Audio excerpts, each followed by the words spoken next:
ನಮಸ್ತೆ ಎಲ್ಲರಿಗೂ. Inspiring math and science ಚಾನಲ್ಗೆ ತಮಗೆಲ್ಲ ಆತ್ಮೀಯ ಸ್ವಾಗತ. ನಾನು ಸೌಮ್ಯ. ನಾವಾಗಲೇ ಹಿಂದಿನ ತರಗತಿಯಲ್ಲಿ ಕಲ್ತಿದ್ದೇವೆ ಸ್ಥಿರಾಂಕಗಳು, ಚರಾಕ್ಷರಗಳು, ಅಪವರ್ತನಗಳನ್ನು ಹೇಗೆ ನಾವು ಸಪರೇಟ್ ಮಾಡೋದು, ಮತ್ತೆ ಅಪವರ್ತನಗಳನ್ನು ವೃಕ್ಷ ನಕ್ಷೆಯಲ್ಲಿ ಹೇಗೆ ನಾವು ಬರೆಯೋದು ಅನ್ನೋದನ್ನು ನಾವು ತುಂಬಾ ವಿಸ್ತಾರವಾಗಿ ಅರ್ಥ ಮಾಡ್ಕೊಂಡಿದ್ದೇವೆ. ಇವತ್ತಿನ ತರಗತಿಯಲ್ಲಿ ನಾವು ಸಜಾತಿ ಪದಗಳು, ವಿಜಾತಿ ಪದಗಳು, ಬೀಜೋಕ್ತಿಯ ವಿಧಗಳು ಇವೆಲ್ಲವನ್ನ ಅಭ್ಯಾಸ ಮಾಡ್ತಾ ಇದ್ದೇವೆ. ಬನ್ನಿ ಇವತ್ತಿನ ತರಗತಿಯನ್ನ ಪ್ರಾರಂಭಿಸೋಣ. ಮತ್ತೊಮ್ಮೆ ತಮಗೆಲ್ಲ ಇನ್ಸ್ಪೈರಿಂಗ್ ಮ್ಯಾಥ್ ಅಂಡ್ ಸೈನ್ಸ್ ಚಾನಲ್ಗೆ ಆತ್ಮೀಯ ಸ್ವಾಗತ. ಮೊದಲನೇದಾಗಿ ಸಜಾತಿ ಪದಗಳು. ಸಜಾತಿ ಅಂದ್ರೇನೆ ಗೊತ್ತಾಗ್ತದೆ ಏನಂತ. ಇದು ಮೇ ಬಿ ಒಂದೇ ಜಾತಿ, ಒಂದೇ ಥರದ್ದು, ಒಂದೇ ಕೈಂಡ್ ಇರೋಂಥದ್ದು.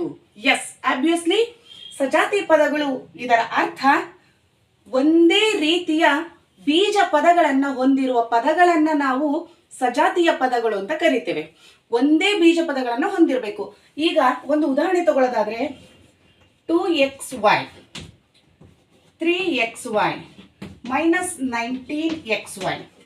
ಇಲ್ಲಿ ನೋಡಿ, ಈ ಮೂರು ಉದಾಹರಣೆಗಳಲ್ಲಿ xy, xy, xy ಸಾಮಾನ್ಯವಾದ ಚರಾಕ್ಷರ xy, xy, xy. ಸೊ ಇಲ್ಲಿ ಏನಾಗಿದೆ, ಚರಾಕ್ಷರಗಳು ಒಂದೇ ಇದೆ, ಬೀಜಾಕ್ಷರಗಳು ಒಂದೇ ಇದೆ. ಅದು ಯಾವುದು? x ಮತ್ತೆ y. ಹೀಗೆ ಒಂದೇ ಬೀಜ ಪದವನ್ನ ಹೊಂದಿರುವಂತಹ ಪದಗಳನ್ನ ನಾವು ಸಜಾತಿ ಪದಗಳು. ಸಜಾತಿ ಅಂದ್ರೇನೆ ಗೊತ್ತಾಗ್ತದೆ, ಒಂದೇ ಜಾತಿವು, ಒಂದೇ ತರದ್ದು, ಒಂದೇ ಕೈಂಡ್ದು ಅಂತ. ಸಜಾತಿಯ ಪದಗಳು ಅರ್ಥ ಒಂದೇ ಬೀಜ ಪದಗಳನ್ನು ಹೊಂದಿರುವ ಪದಗಳನ್ನ ಸಜಾತಿಯ ಪದಗಳು ಅಂತ ಹೇಳಿ ಕರಿತೇವೆ. ನಂತರ ಹೋಗೋದಾದ್ರೆ ಇದಕ್ಕೆ ಉದಾಹರಣೆ ನಾನು ಆಲ್ರೆಡಿ ತಗೊಂಡಿದ್ದೇನೆ.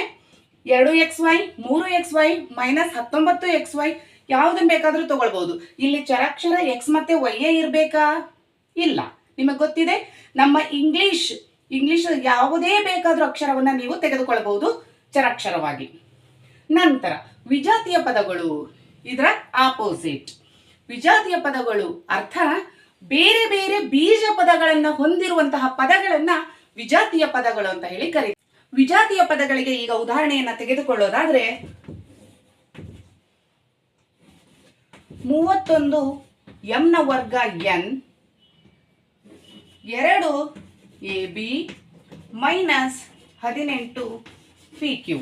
ಇಲ್ಲಿ ಬೀಜ ಪದಗಳು m²n. ಬೀಜ ಪದಗಳು ಅರ್ಥ ಚರಾಕ್ಷರಗಳು. m²n. ಇಲ್ಲಿ ab -18 pq ನಲ್ಲಿ p ಮತ್ತೆ q. ಇಲ್ಲಿ ಮೊದಲನೇ ಪದದಲ್ಲಿ m²n ಇದೆ, ಎರಡನೇ ಪದದಲ್ಲಿ ab ಇದೆ, ಮೂರನೇ ಪದದಲ್ಲಿ p ಮತ್ತೆ q ಇದೆ.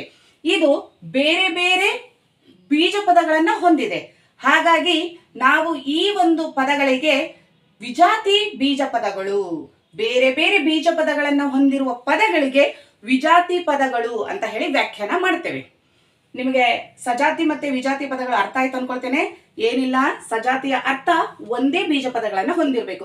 ಅವರು ಎಷ್ಟು ಬೇಕಾದ್ರೂ ಬೀಜ ಪದಗಳನ್ನ ಕೊಡಬಹುದು, ಅದರಲ್ಲಿ ಒಂದೇ ತರದ್ದು ಬೀಜ ಪದಗಳು ಇದೆಯಾ ಅನ್ನೋದನ್ನ ಚೆಕ್ ಮಾಡಿ ನಾವು ಅದನ್ನ ಸಜಾತಿಯ ಪದಗಳು ಅಂತ ಹೇಳಿ ಕರಿತೇವೆ.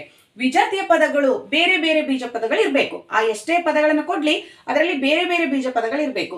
ಒಂದೇ ತರ ಇದ್ರೆ ಮತ್ತೆ ಅದನ್ನ ನಾವು ಒಟ್ಟುಗೂಡಿಸಿ ಅದನ್ನ ಏನು ಹೇಳ್ತೇವೆ? ಸಜಾತಿ ಪದಗಳಂತಾನೆ ಹೇಳ್ತೇವೆ. ಓಕೆ, ಈಗ ನಂತರ ನಾವು ಹೋಗೋಣ ಬೀಜೋಕ್ತಿಯ ವಿಧಗಳು. ಯಾವ್ಯಾವುದಿದೆ ಬೀಜೋಕ್ತಿಯಲ್ಲಿ? ಅದರ ಪದಗಳ ಆಧಾರದ ಮೇಲೆ ಒಂದು ಬೀಜೋಕ್ತಿಯನ್ನ ನಾನು ನಿಮಗೆ ಒಂದು ಉದಾಹರಣೆಯಾಗಿ ಕೊಟ್ಟೆ ಅಂದ್ರೆ ಆ ಬೀಜೋಕ್ತಿಯಲ್ಲಿ ಇರುವಂತಹ ಪದಗಳ ಆಧಾರದ ಮೇಲೆ ನಾವು ಈ ಬೀಜೋಕ್ತಿಯ ವಿಧಗಳನ್ನ ಹೇಳ್ತೇವೆ. ಎಷ್ಟು ಪದಗಳಿದೆ ಅನ್ನೋದ್ರ ಮೇಲೆ, ಆ ಸಂಖ್ಯೆಯ ಮೇಲೆ ನಾವು ಬೀಜೋಕ್ತಿಯ ವಿಧಗಳನ್ನ ಹೇಳ್ತೇವೆ. ಮೊದಲನೇದಾಗಿ ಏಕಪದೋಕ್ತಿ, ದ್ವಿಪದೋಕ್ತಿ, ತ್ರಿಪದೋಕ್ತಿ ಮತ್ತೆ ಬಹುಪದೋಕ್ತಿ. ಈ 4 ವಿಧಗಳನ್ನ ನಾವು ಈಗ ಅಭ್ಯಾಸ ಮಾಡೋಣ. ಒಂದನೇದು ಏನ್ ಹೇಳಿದೆ ನಾನು? ಏಕಪದೋಕ್ತಿ.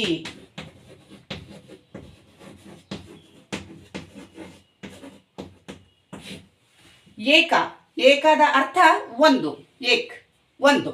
ಏಕಪದೋಕ್ತಿ ಒಂದೇ ಒಂದು ಪದವನ್ನು ಹೊಂದಿರುವಂತಹ ಬೀಜೋಕ್ತಿಗೆ ಏಕಪದೋಕ್ತಿ ಎಂದು ಹೆಸರು. ಒಂದೇ ಒಂದು ಪದವನ್ನ ಹೊಂದಿರುವಂತಹ ಬೀಜೋಕ್ತಿಗೆ ಏಕಪದೋಕ್ತಿ ಎಂದು ಹೆಸರು. ನೀವು ಯಾವುದನ್ನು ಬೇಕಾದರೂ ಉದಾಹರಣೆ ಕೊಡಬಹುದು. ನಾನು ಒಂದನೇ ಕ್ಲಾಸಲ್ಲೇನೆ ಹೇಳಿದ್ದೇನೆ ನಿಮಗೆ, ಫಸ್ಟ್ ಕ್ಲಾಸಲ್ಲೇ ನಾನು ನಿಮಗೆ ಎಕ್ಸ್ಪ್ಲೇನ್ ಮಾಡಿದ್ದೇನೆ ಅದನ್ನು. ಏನ್ ಬೇಕಾದ್ರೂ ಇದಕ್ಕೆ ಉದಾಹರಣೆಯನ್ನ ತಗೊಳ್ಬಹುದು. ಆದ್ರೆ ಒಂದೇ ಒಂದು ಪದ ಇರಬೇಕು. ಋಣಾತ್ಮಕನಾದ್ರೂ ಇರ್ಲಿ, ಚರಾಕ್ಷರಗಳು ಬೇರೆ ಬೇರೆ ಇರ್ಲಿ, ಸಂಖ್ಯಾಕ್ಷರ ಜೊತೆಗೆ ಚರಾಕ್ಷರ ಹೊಂದಾಣಿಕೆ ಹೊಂದಿರ್ಲಿ, ಅದರಲ್ಲಿ ಎಂತ ಪ್ರಾಬ್ಲಮ್ ಇಲ್ಲ. ಏನಿಲ್ಲಿ ಉದಾಹರಣೆ ನಾವು ಏಕಪದೋಕ್ತಿಗೆ ತಗೊಳ್ಳೋದಾದ್ರೆ ಒಂದೇ ಒಂದು ಬೀಜ ಪದ ಇರಬೇಕು. ಈಗ ನಾನು ತಗೊಳ್ತೇನೆ 3 PQ minus 14 A²B minus 22 P²Q² ಅಥವಾ P ನ ವರ್ಗ Q ನ ವರ್ಗ. ಏಕಪದೋಕ್ತಿ ಒಂದೇ ಒಂದು ಬೀಜ ಪದವನ್ನ ಹೊಂದಿರುವಂತಹ ಬೀಜೋಕ್ತಿಗೆ ಏಕಪದೋಕ್ತಿ ಎಂದು ಹೆಸರು. ಉದಾಹರಣೆ, ನಾನು ಉದಾಹರಣೆನ ಇವನ್ ತಗೊಂಡಿದ್ದೇನೆ, ಇವನ್ನೇ ಬರಿಬೇಕಂತಿಲ್ಲ. ನೀವು ಯಾವ ಉದಾಹರಣೆ ಬೇಕಾದ್ರೂ ಬರಿಬಹುದು. ಆದ್ರೆ ಆ ಉದಾಹರಣೆ, ನೀವು ಬರೆಯುವಂತ ಉದಾಹರಣೆ ಒಂದೇ ಒಂದು ಪದವನ್ನು ಹೊಂದಿರಬೇಕು ಅಷ್ಟೇ. 3 PQ ಇದು ಕೂಡ ಏಕಪದೋಕ್ತಿಗೆ ಒಂದು ಉದಾಹರಣೆನೆ. ಮೈನಸ್ 14 A² B ಇದು ಕೂಡ ಏಕಪದೋಕ್ತಿಗೆ ಉದಾಹರಣೆನೆ. ಹಾಗೇನೆ ಮೈನಸ್ 22 P² Q² ಇದು 3 ಕೂಡ ನಮ್ಮ ಏಕಪದೋಕ್ತಿಗೆ ಉದಾಹರಣೆಗಳು. ಯಾಕೆ ಅಂದ್ರೆ ಈ 3 ಬೀಜೋಕ್ತಿಗಳಲ್ಲಿ ಒಂದೇ ಒಂದು ಪದವಿದೆ. ಎಸ್. ಈಗ ನಂತರ ಹೋಗೋದಾದ್ರೆ ಎರಡನೇ ವಿಧವನ್ನ ನೋಡೋದಾದ್ರೆ ದ್ವಿಪದೋಕ್ತಿ. ಎರಡನೇದು ದ್ವಿಪದೋಕ್ತಿ. ಇದರ ಅರ್ಥ ಏನು? ದ್ವಿ ಅಂದ್ರೇನೆ ಗೊತ್ತಾಗತ್ತೆ ಎರಡು. ದ್ವಿ ಅಂದ್ರೇನೆ ಗೊತ್ತಾಗುತ್ತೆ ಎರಡು. ಹಾಗಾದ್ರೆ ದ್ವಿಪದೋಕ್ತಿ ಅಂದ್ರೇನು? ಎರಡು ವಿಜಾತಿ ಪದಗಳನ್ನು ಹೊಂದಿರುವಂತಹ ಬೀಜೋಕ್ತಿಗೆ ದ್ವಿಪದೋಕ್ತಿ ಎಂದು ಹೆಸರು. ಎರಡು ವಿಜಾತಿ ಪದಗಳನ್ನು ಹೊಂದಿರುವಂತಹ ಬೀಜೋಕ್ತಿಗೆ ದ್ವಿಪದೋಕ್ತಿ ಎಂದು ಹೆಸರು. ಉದಾಹರಣೆಯನ್ನ ತಗೊಳ್ಳೋದಾದ್ರೆ ಇಲ್ಲಿ 2 ಬೀಜೋಕ್ತಿಗಳು ಇರ್ತವೆ. ಇದರ ಅರ್ಥ ನಿಮಗೆ ಅರ್ಥ ಆಯ್ತು. 2 ಪದಗಳಿರ್ತವೆ ಇಲ್ಲಿ. ಅದರಲ್ಲಿ ಸಜಾತಿಯ ಇದ್ರೆ ಏನಾಗುತ್ತೆ ನಂತರ ನಾನು ಹೇಳ್ತೇನೆ ಉದಾಹರಣೆ ಕೊಟ್ಟು. ಇಲ್ಲಿ ವಿಜಾತಿನೇ ಇರಬೇಕು. ಏನಾಗಬೇಕು? ವಿಜಾತಿ ಪದಗಳೇ ಇರಬೇಕು. ಯಾಕೆ? ಸಜಾತಿ ಪದಗಳಾದ್ರೆ ಅವುಗಳನ್ನ ನಾವು ಏನ್ ಮಾಡ್ತೇವೆ? ಸಂಕಲನ ಅಥವಾ ವ್ಯವಕಲನ ಮಾಡಿದ್ರೆ ಮತ್ತೆ ಅದು ವಾಪಸ್ ಎಲ್ಲಿಗೆ ಬರುತ್ತೆ? ಏಕಪದೋಕ್ತಿ ಆಗ್ಬಿಡುತ್ತೆ. ಒಂದು ಉದಾಹರಣೆ ನಾನು ನಿಮ್ಗೆ ಹೇಳ್ತೇನೆ, ಇದನ್ನ ವ್ಯಾಖ್ಯಾನ ಮಾಡೋಣ ಫಸ್ಟ್. ದ್ವಿಪದೋಕ್ತಿ 2 ಪದಗಳನ್ನ, 2 ವಿಜಾತಿ ಪದಗಳನ್ನ ಹೊಂದಿರುವಂತಹ ಬೀಜೋಕ್ತಿಗೆ ದ್ವಿಪದೋಕ್ತಿ ಎಂದು ಹೆಸರು. ಉದಾಹರಣೆ ತೆಗೆದುಕೊಳ್ಳೋದಾದ್ರೆ ದ್ವಿಪದೋಕ್ತಿಗೆ 3 CB plus 4 B²C. 3 CB plus 4 B² C. ಇದು 3 CB ಎನ್ನುವುದು ಒಂದು ಪದ. ಅದರ ಜೊತೆಯಲ್ಲಿ 4 B² C ಈ ಒಂದು ಪದ ಈ 3 CB ಒಟ್ಟಿಗೆ ಸಂಕಲನವನ್ನ ಹೊಂದಿದೆ. ಇಲ್ಲಿ ಏನಾಯ್ತು? ಚರಾಕ್ಷರಗಳು ಬೇರೆ ಬೇರೆ ಆಗಿದ್ದಾವೆ. ಚರಾಕ್ಷರಗಳು ಬೇರೆ ಬೇರೆ ಮೀನ್ಸ್ ಬೀಜ ಪದಗಳು ಬೇರೆ ಬೇರೆ ಇದಾವೆ. CB ಇದೆ ಇಲ್ಲಿ, ಇಲ್ಲಿ B² C ಇದೆ. ಇಲ್ಲಿ ಏನಾಯ್ತು? ವಿಜಾತಿಯ ಪದಗಳಾದವು. ಹಾಗಾಗಿ ಇದು ದ್ವಿಪದೋಕ್ತಿ ಆಗತ್ತೆ. ಸಜಾತಿ ಆದ್ರೆ ಏನಾಗುತ್ತೆ ಮತ್ತೆ ನೋಡುವ. ನಾನು ಇಲ್ಲಿ ಬರೀತೇನೆ ಅದನ್ನ.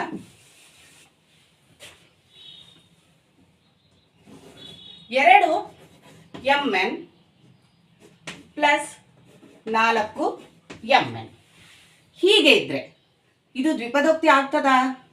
ಇಲ್ಲ. ಯಾಕೆ?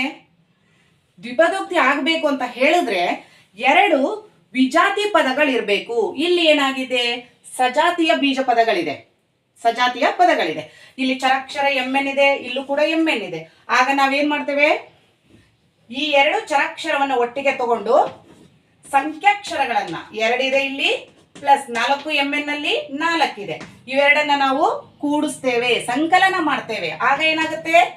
2 + 4 6 MN. ಇದು ಮತ್ತೆ ಏನಾಯ್ತು? ಏಕಪದೋಕ್ತಿ ಆಯ್ತದು. ಸೊ ನಾವೇನ್ ಹೇಳ್ತೇವೆ ಇಲ್ಲಿ ದ್ವಿಪದೋಕ್ತಿಗೆ ವ್ಯಾಖ್ಯಾನ? 2 ವಿಜಾತಿ ಪದಗಳನ್ನ ಹೊಂದಿರುವಂತಹ ಬೀಜೋಕ್ತಿಗೆ ದ್ವಿಪದೋಕ್ತಿ ಎಂದು ಹೆಸರು.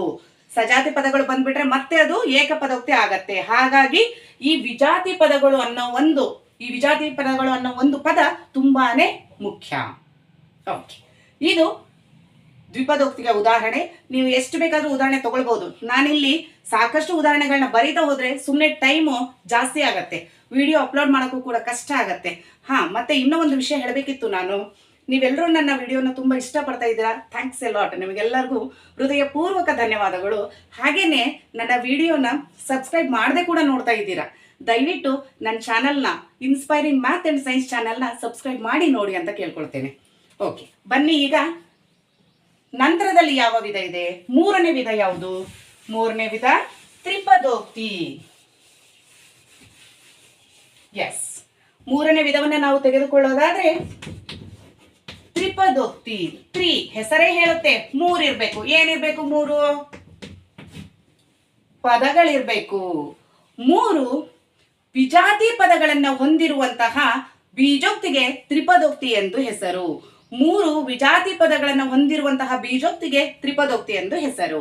ಈಗ ನೀವು ದ್ವಿಪದೋಕ್ತಿ ತಗೊಂಡ್ರಲ್ಲ, ಅದಕ್ಕೆ ಇನ್ನ ಒಂದು ಬೇರೆ ಚರಾಕ್ಷರ ಇರುವಂತಹ ಪದವನ್ನ ಸಂಕಲನ ಅಥವಾ ವ್ಯವಕಲನ ಮಾಡಿ ಬರೆದ್ವಿ ಅಂದ್ರೆ ಅದು ಈ ಒಂದು ತ್ರಿಪದೋಕ್ತಿಗೆ ಉದಾಹರಣೆಯಾಗುತ್ತೆ.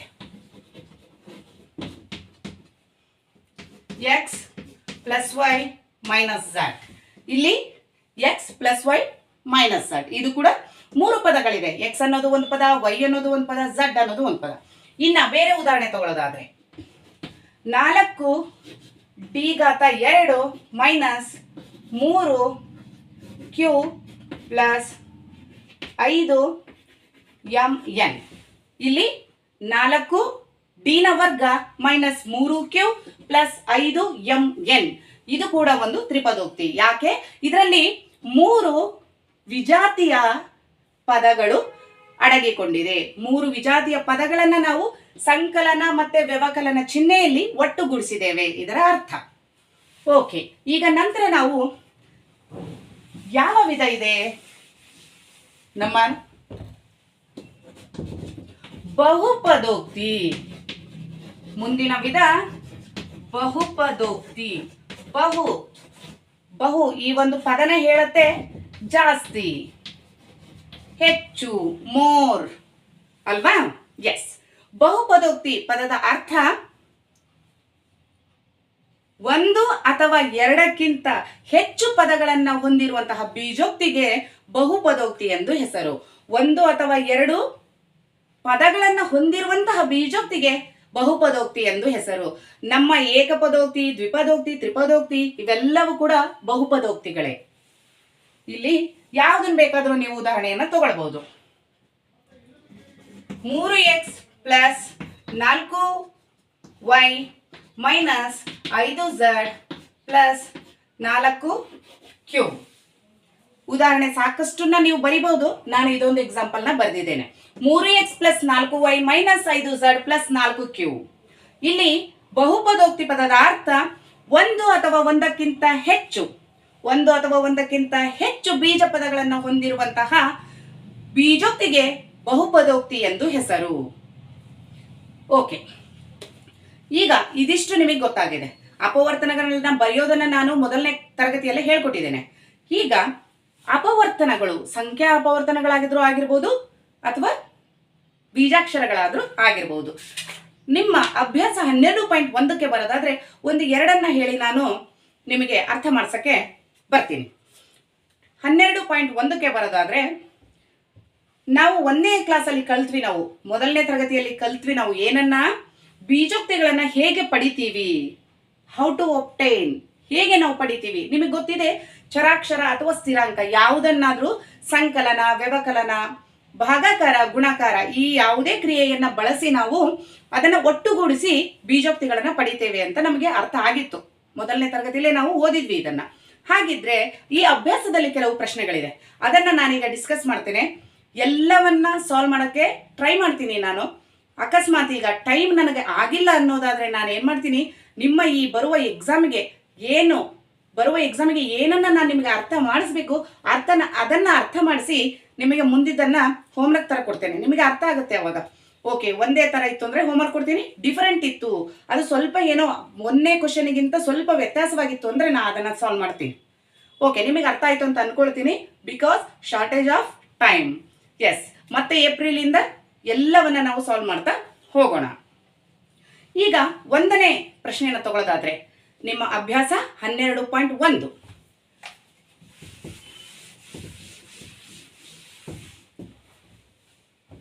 ಎಸ್, ಇಲ್ಲಿ ಕೊಟ್ಟಿದ್ದಾರೆ ಕೆಲವೊಂದು ಚರಾಕ್ಷರ ಸ್ಥಿರಾಂಕವನ್ನ ಕೊಟ್ಟಿದ್ದಾರೆ ಅವರು.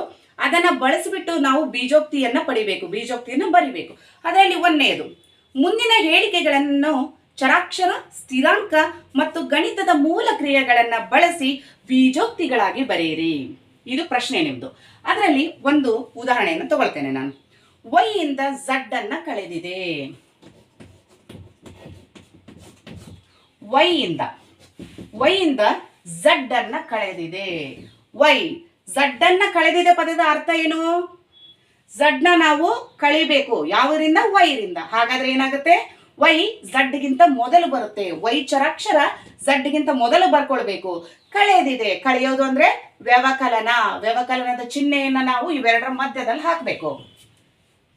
z ನ y ಇಂದ ಕಳೆದಿದೆ, ಇದರ ಅರ್ಥ y ಇಂದ z ನ ಕಳೆದಿದೆ ಅಂದ್ರೂ ಒಂದೇ, z ನ y ಇಂದ ಕಳೆದಿದೆ ಅಂದ್ರೂ ಒಂದೇನೆ. z ನ ಕಳಿಬೇಕು ಅಂದ್ರೆ ಅದೇನಾಗುತ್ತೆ? ಕೊನೆಗೆ ಹೋಗುತ್ತೆ. y ಇಂದ ಯಾವುದರಿಂದ? y ಚರಾಕ್ಷರದಿಂದ. ಆಗ y ಚರಾಕ್ಷರ ಏನ್ ಮಾಡುತ್ತೆ? ನಮ್ಮ ಎಡಭಾಗಕ್ಕೆ ಬರುತ್ತೆ, z ಗಿಂತ ಮುಂದೆ ಹೋಗುತ್ತೆ. ಅರ್ಥ ಆಯ್ತು ಅಂತ ಅನ್ಕೊಳ್ತೇನೆ. y ಇಂದ z ನ ಕಳೆದಿದೆ ಅರ್ಥ ವ್ಯವಕಲನ ಮಾಡಿದೆ, ಮೈನಸ್ ಚಿಹ್ನೆ. ಓಕೆ, ಈಗ ಸಂಖ್ಯೆ z ಅನ್ನ ಅದರಿಂದಲೇ ಗುಣಿಸಿದೆ. ಸಂಖ್ಯೆ z ಇದೆ ಇಲ್ಲಿ, ಅದು ಮೂರನೇ ಪ್ರಶ್ನೆ ನಿಮ್ದು. ಸಂಖ್ಯೆ z ಇದೆ, ಇದನ್ನ ಅದೇ z ಇಂದ ಗುಣಿಸಿದೆ. ಸಂಖ್ಯೆ z ಅನ್ನ ಅದರಿಂದಲೇ ಗುಣಿಸಿದೆ. ಈ z ತಗೊಂಡಿದ್ದೀನಿ, ಗುಣಾಕಾರದ ಚಿಹ್ನೆನ ಹಾಕ್ತೀನಿ, ಮತ್ತೆ ನಾನು z ಅನ್ನೇ ತಗೊಳ್ತೀನಿ. ಯಾಕೆ ಅಂದ್ರೆ ಅವ್ರು ಹೇಳಿದ್ದಾರೆ ನಮಗೆ ಅಲ್ವಾ, ಆ ಒಂದು ವಾಕ್ಯ ಹಂಗೆ ಇದೆ. z ಇಂಟು z z ನ ಘಾತ 2 ಅಥವಾ z ನ ವರ್ಗ. ಅದೇ ಸಂಖ್ಯೆಯಿಂದ ಅಥವಾ ಅದೇ ಬೀಜಾಕ್ಷರದಿಂದ, ಅದೇ ಚರಾಕ್ಷರದಿಂದ ನಾವು ಗುಣಿಸ್ಲಿಕ್ಕೆ ಹೋದ್ರೆ ಅದು ಏನಾಗುತ್ತೆ? ಘಾತಗಳು ಜಾಸ್ತಿ ಆಗ್ತಾ ಹೋಗ್ತವೆ. ಇದನ್ನ ನಿಮಗೆ ಘಾತಾಂಕಗಳು ಅನ್ನೋ ಒಂದು ಲೆಸನ್ ಅಲ್ಲಿ ನಿಮಗೆಲ್ಲವನ್ನ ಅರ್ಥ ಮಾಡಿಸ್ತೇನೆ. ಈಗ ನಂತರ ತಗೊಳ್ಳೋದಾದ್ರೆ ಎ ಮತ್ತು ಬಿ ಸಂಖ್ಯೆಗಳ ಮೊತ್ತವನ್ನ ಅವುಗಳ ಗುಣಲಬ್ಧದಿಂದ ಕಳೆದಿದೆ. ಎ ಮತ್ತು ಬಿ ಸಂಖ್ಯೆಗಳ ಮೊತ್ತವನ್ನ ಅವುಗಳ ಗುಣಲಬ್ಧದಿಂದ ಕಳೆದಿದೆ. ಇದು ಎಷ್ಟನೇ ಪ್ರಶ್ನೆ? ನಿಮ್ಮ 7ನೇ ಪ್ರಶ್ನೆ, 8ನೇ ಪ್ರಶ್ನೆ. 7ನೇದಲ್ಲ, ಇದು 8ನೇ ಪ್ರಶ್ನೆ. ಎ ಮತ್ತು ಬಿಗಳ ಮೊತ್ತ ಅಂದ್ರೆ ಏನು? ಅಡಿಷನ್, ಸಂಕಲನ. ಎ ಮತ್ತು ಬಿ ಇವುಗಳ ಮೊತ್ತವನ್ನು ತೆಗೆದುಕೊಳ್ಳೋದು. ಇದನ್ನ ನಾವು ಏನ್ ಮಾಡಿದ್ದೇವೆ? ಎ ಮತ್ತು ಬಿ ಸಂಖ್ಯೆಗಳ ಮೊತ್ತವನ್ನ ಅವುಗಳ ಗುಣಲಬ್ಧದಿಂದ ಕಳೆದಿದ್ದೇವೆ. ಇದನ್ನ ಕಳೆಯಬೇಕು. ಯಾವುದರಿಂದ? ಇವೆರಡರ ಗುಣಲಬ್ಧದಿಂದ. A into B which is equal to A B. A into B, A ಗುಣಿಸು ಬಿ, ಅದರ ಅರ್ಥ ಎ ಬಿ. ಇದು ಏನಾಯ್ತು? ಎ ಮತ್ತು ಬಿ ನ ಗುಣಾಕಾರವಾಯಿತು. ಈ ಒಂದು ಗುಣಲಬ್ಧದಿಂದ ನಾವು ಎ ಮತ್ತು ಬಿ ಗಳ ಮೊತ್ತವನ್ನ ಕಳೆದಿದ್ದೇವೆ. ಹಾಗಿದ್ರೆ ನಾವು ಏನ್ ಬರ್ಕೊಳ್ಬಹುದು? A B minus A plus B. ಇದರ ಅರ್ಥ ಎ ಮತ್ತು ಬಿ ಗಳ ಮೊತ್ತವನ್ನ ಎ ಮತ್ತು ಬಿ ಗಳ ಗುಣಲಬ್ಧದಿಂದ ಕಳೆದಿದ್ದೇವೆ. ಕಳೆಯೋದು ಪದದ ಅರ್ಥ ವ್ಯವಕಲನ. ಇವತ್ತಿನ ತರಗತಿಯಲ್ಲಿ ನಾವು ಸಜಾತಿ ಪದಗಳು, ವಿಜಾತಿ ಪದಗಳು, ಬೀಜೋಕ್ತಿಯ ವಿವಿಧ ವಿಧಗಳು ಇವೆಲ್ಲವನ್ನ ನಾವು ಅಭ್ಯಾಸ ಮಾಡಿದ್ದೇವೆ. ಅದರೊಟ್ಟಿಗೆ ಅಭ್ಯಾಸ 12.1ದಲ್ಲಿರೋ ಕೆಲವು ಪ್ರಶ್ನೆಗಳನ್ನ ನಾನು ಇವತ್ತಿನ ಕ್ಲಾಸಲ್ಲಿ ಅಳವಡಿಸ್ಕೊಂಡಿದ್ದೇನೆ. ಓಕೆ, ನಿಮಗೆ ನನ್ನ ಕ್ಲಾಸ್ ಏನಾದರೂ ಇಷ್ಟ ಆಯಿತು ಅನ್ನೋದಾದ್ರೆ, ನಾನು ಮಾಡಿರೋ ಈ ಕನ್ನಡ ಮೀಡಿಯಂನ ಕ್ಲಾಸ್ ನಿಮಗೆ ಇಷ್ಟ ಆಯಿತು ಅನ್ನೋದಾದ್ರೆ ದಯವಿಟ್ಟು ವಿಡಿಯೋಗೆ ಒಂದು ಲೈಕ್ ಕೊಡಿ. ತುಂಬಾ ಜನ ನೀವು ವಿಡಿಯೋನ ಸಬ್ಸ್ಕ್ರೈಬ್ ಮಾಡದೆ ನೋಡ್ತಾ ಇದ್ದೀರಾ, ವ್ಯೂಸ್ ಜಾಸ್ತಿನೇ ಬರ್ತಾ ಇದೆ. Thank you so much. ಅದೇ ತರ ಅಪ್ರಿಷಿಯೇಷನ್ ಕೂಡ ಮಾಡಿ. ನಿಮಗೆ ಇಷ್ಟ ಆದ್ರೆ ನನ್ನ ಕ್ಲಾಸ್ ನಿಮಗೆ ಇಷ್ಟ ಆದ್ರೆ ದಯವಿಟ್ಟು ಒಂದು ಥಮ್ಸ್ ಅಪ್ ಕೊಡಿ. ನನಗೆ ಅವಾಗ ನೆಕ್ಸ್ಟ್ ಕ್ಲಾಸ್ನ ಇನ್ನೂ ಚೆನ್ನಾಗಿ, ಇನ್ನೂ ಕ್ರಿಯೇಟಿವ್ ಆಗಿ ಮಾಡಬೇಕು ಅನ್ನೋಂಥ ಒಂದು ಪ್ರೋತ್ಸಾಹ ಸಿಕ್ಕತ್ತೆ. ಓಕೆ, ಇಲ್ಲಿವರೆಗೂ ನನ್ನ ಕ್ಲಾಸ್ನ ನೋಡಿದಕ್ಕೆ ನಿಮಗೆಲ್ಲ ಧನ್ಯವಾದಗಳು.